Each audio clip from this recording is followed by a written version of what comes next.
Chapter 50, A Winter's Journey. No harder journey had been made in all of Cornucopia's history than the trek of those 4 young people to the marshlands. It was the bitterest winter the kingdom had seen for 100 years, and by the time the dark outline of Jeroboam had vanished behind them, the snow was falling so thickly it dazzled their eyes with whiteness.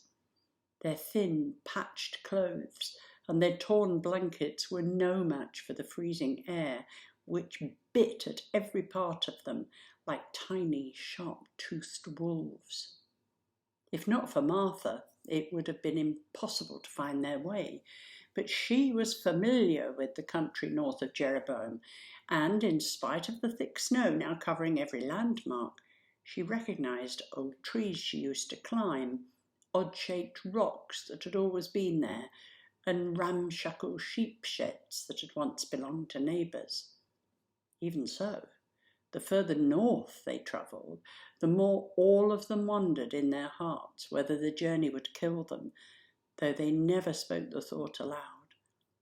Each felt their body plead with them to stop, lie down in the icy straw of some abandoned barn and give up. On the 3rd night, Martha knew they were close because she could smell the familiar ooze and brackish water of the marsh. All of them regained a little hope. They strained their eyes for any sign of torches and fires in the soldiers' encampment, and imagined they heard men talking and the jingling of horses' harnesses through the whistling wind. Every now and then they saw a glint in the distance or heard a noise, but it was always just the moonlight reflecting on a frozen puddle or a tree creaking in the blizzard.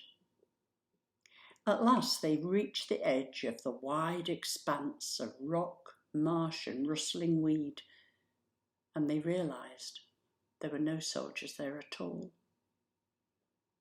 The winter storms had caused a retreat.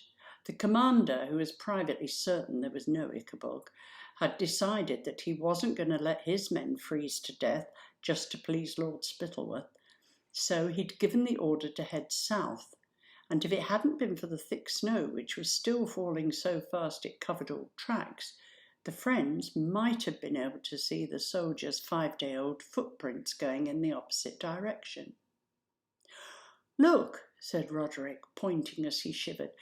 "They were here."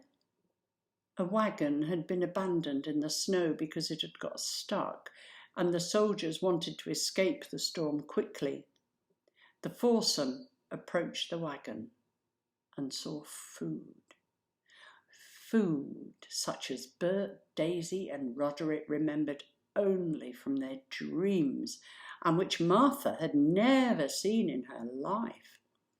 Heaps of creamy Kurtzberg cheeses, piles of Chouville pastries and sausages and venison pies of Baronstown, all sent to keep the camp commander and his soldiers happy, because there was no food to be had in the marshlands.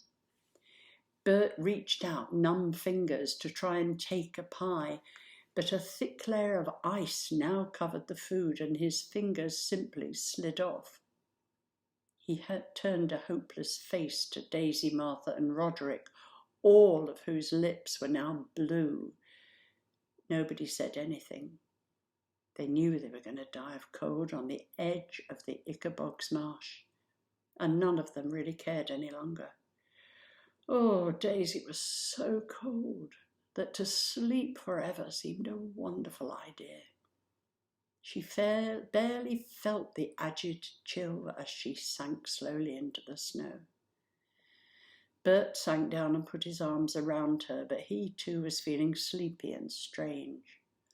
Martha leaned up against Roderick, who tried to draw her under his blanket, and huddled together beside the wagon.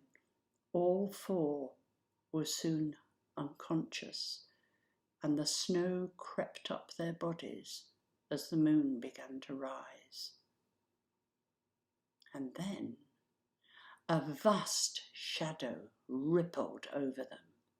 2 enormous arms, covered in long green hair like marsh weed, descended upon the 4 friends as easily as if they were babies. The Ickabog scooped them up and bore them away across the marsh.